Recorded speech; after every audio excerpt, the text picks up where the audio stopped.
Sonic Boom is underrated. Stay with me now. It definitely doesn't hold a candle to other adaptations like Sonic X. But at the end of the day, Sonic Boom is just trying to be funny and achieves that pretty well. But enough yapping, let's get into the meat and potatoes. Starting off with an episode where Sonic gets removed from existence because he ran too fast. So yeah, Sonic wakes up unconscious after his drink driving session. And before we continue, let me just give a quick shout out to the Boom character's drip. Everyone has got that scarf on, man. They all deserve 5 big booms. Boom! Boom! Boom!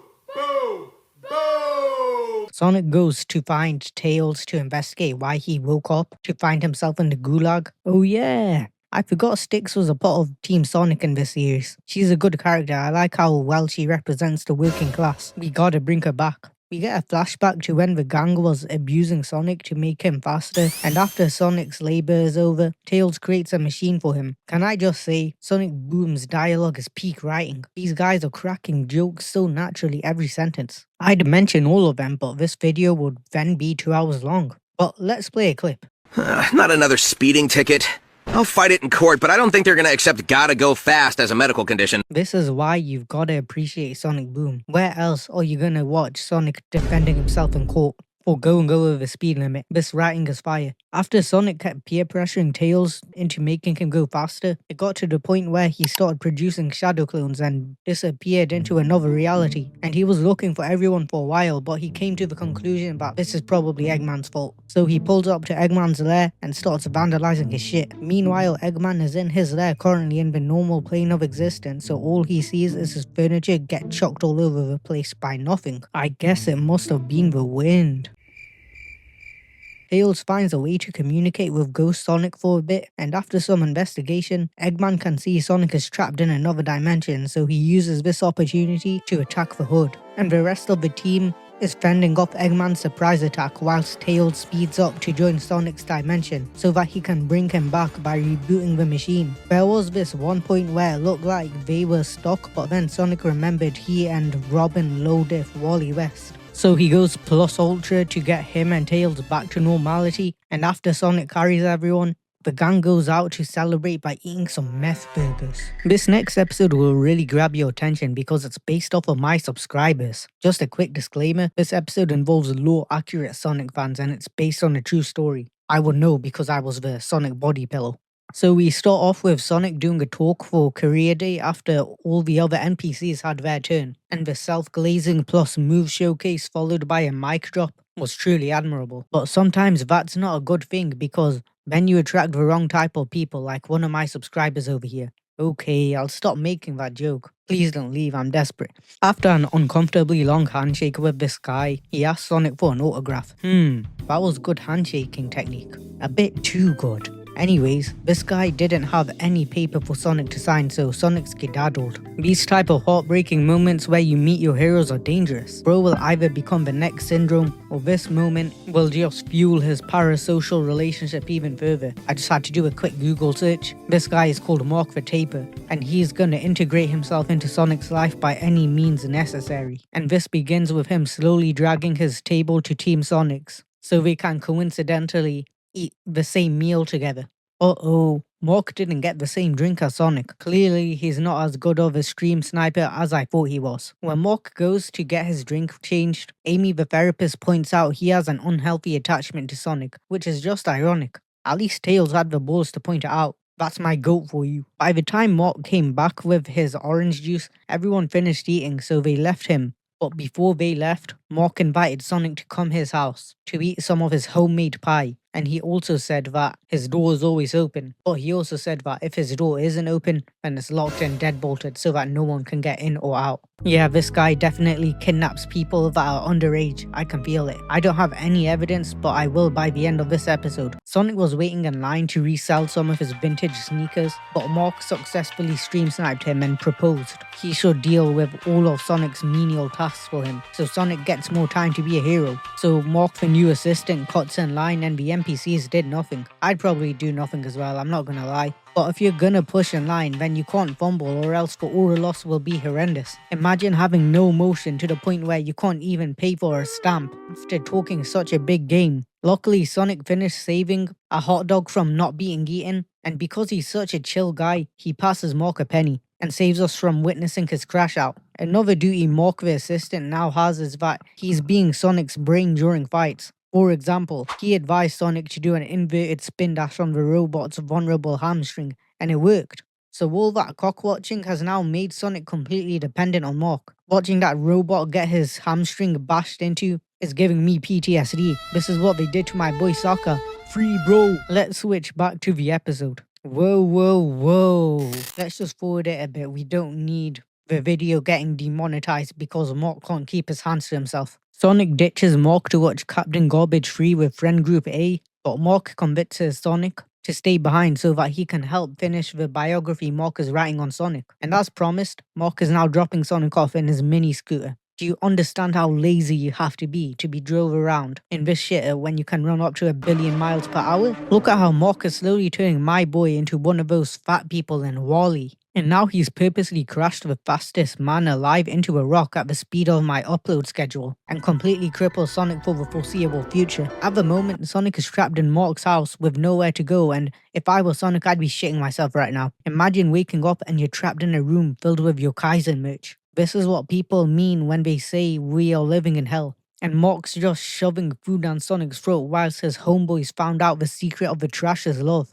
And it's only gonna get worse from here because Mork's gonna force Sonic to roleplay his Sonic fanfictions. Luckily for Sonic, he chose something family friendly after going through multiple drafts, but the fact that he has so many adult fanfictions written on Sonic is equally disturbing, but it's not surprising. Mork ramps up the torture by forcing Sonic to roleplay as Tails. I wouldn't wish this on my worst enemy. And those masks that Mork has are wild. If this was real life, then I just know Mork would be a furry. Whilst Mork goes to get more pie, Sonic tries to escape, but he tips over one of his portraits, which Mork notices because it should be facing northwest, not northwest. So Sonic quickly pretends he wasn't trying to escape by saying he was looking for more fanfiction to roleplay with, which is truly just digging himself into a bigger hole. Especially when Sonic stumbled on some Sonami fanfiction. If I was Sonic, I would have unloaded a clip before Mork could blink. I'm just flabbergasted that the script writers acknowledge Sonami is real, and Mork saying he's not a really big fan of it is the first normal thing he said all episode. Team Sonic pull up to Mork's house to see if he knows where Sonic is, and after hearing some blood-curdling screams, they needed to investigate Mork's goon cave,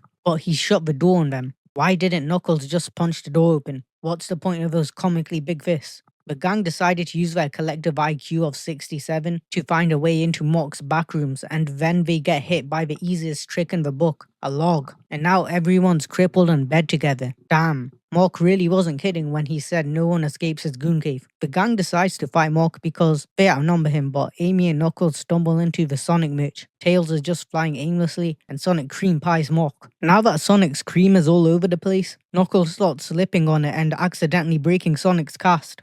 Luckily for Sonic, Mork gaslit everyone into believing they were injured, so Knuckles didn't shatter Sonic's legs and ruin his career. Now that everyone's free, they TP Mork, and he can celebrate being defeated by Sonic, which is honestly valid. This is the type of stuff you put on your bucket list. But on the flip side, he did also get fired, so life isn't all sunshine and rainbows for this potential serial killer. And I did say I'd find evidence regarding Mork being a child kidnapper, but this copy of Minecraft I found in his goon cave really says it all. The episode ends with Sonic running away from a fan asking for an autograph because we are afraid of females. This video is just getting better and better. First we talked about Sonic breaking the sound barrier, then we discussed what would happen if he met one of us, and now we're about to glaze shadow for aura forming all episode. Eggman gathers the greatest villains in the hood to plot how to destroy, humble and embarrass Team Sonic once and for all. This team consists of some guy trying to get promoted to minimum wage, a Discord moderator, and a tree. And these level 1 thugs are currently pressing the level 100 Mafia boss for more food. But if Eggman's a Mafia boss,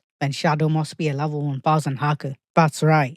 Our glorious King Shadow has graced us with a surprise cameo in this episode, and he's aura forming straight off the bat. Now that I think about it, Shadow's been aura forming before it even existed. He's the OG aura former. Even right now, bro is refusing to sit with everyone else. He'd rather stand with his arms crossed just to uphold his nonchalant light-skinned reputation. Amy is currently getting the boys to help her build this table from IKEA, and the box seems to have some black hole inside it because it's spawning infinite mats. Anyways, Eggman made all the villains copy Shadow and stand because Shadow is the GOAT. And the goons are arguing over who should be the leader. I think it should be the tree. This would tie in perfectly with the IKEA storyline currently ongoing in this episode. He can get revenge on Amy for using his ancestors' body parts to build a table. At the moment, everyone is leaning on Shadow being the leader because he's an edgy teenager and these guys really only came to Eggman's lair to rob his shit. They would never do this to Shadow in his lair.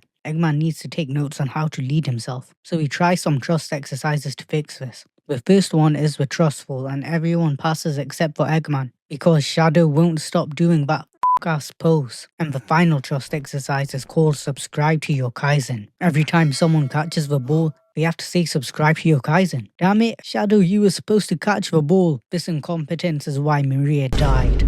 Nothing is not good enough, little bro. Shadow decides to not join the literature club because they are all walking liabilities, so he uses chaos control to leave the circus. But hey, I don't blame Eggman for being intimidated by Shadow. He's the type of man to save the world from period cramps. Shadow is the chosen one.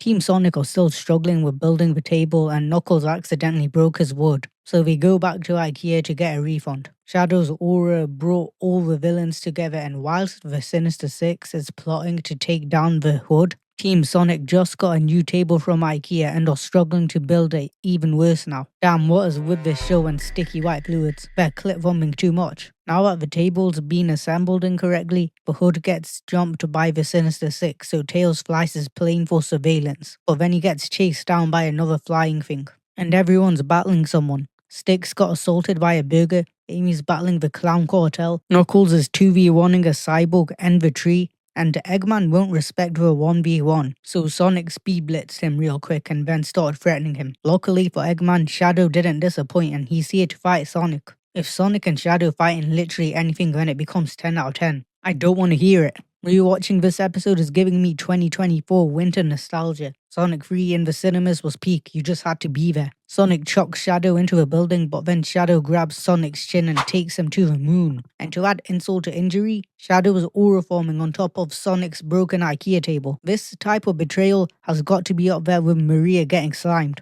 Sonic spent all episode trying to make this nightmare contraption. Now that Sonic's fighting spirit has been destroyed, Shadow is whooping his ass the same way your dad did to you when you added Evo Berserker to your Clash Royale deck. And Eggman the walking liability clutched up by taking a victory selfie with Shadow, which blinds him just long enough for Sonic to take advantage with a spin dash. There are three things that are certain in life: death, taxes, and Sonic finding a fraudulent way to beat Shadow. But now that that's over, Tails lures the flying machine into peak. Amy and Sticks beat themselves, and Knuckles beats up Mother Nature. We need to cancel Bro ASAP. Speaking of cancelling, there's an episode in Sonic Boom where Sonic gets cancelled. I'll cover that in another video if you ask politely, tween. Team Sonic end the episode off by playing catch with Eggman for rage baiting all episode. And Cubot and Orbot are in the distance discussing how much this show can be dragged next season with the same 8 characters and same 4 locations. The way this show is so self-aware is just hilarious. I can't hate on it. If you made it this far into the video, then like, subscribe and comment something, or else I'm going to do unspeakable things to you. See you all in the next video.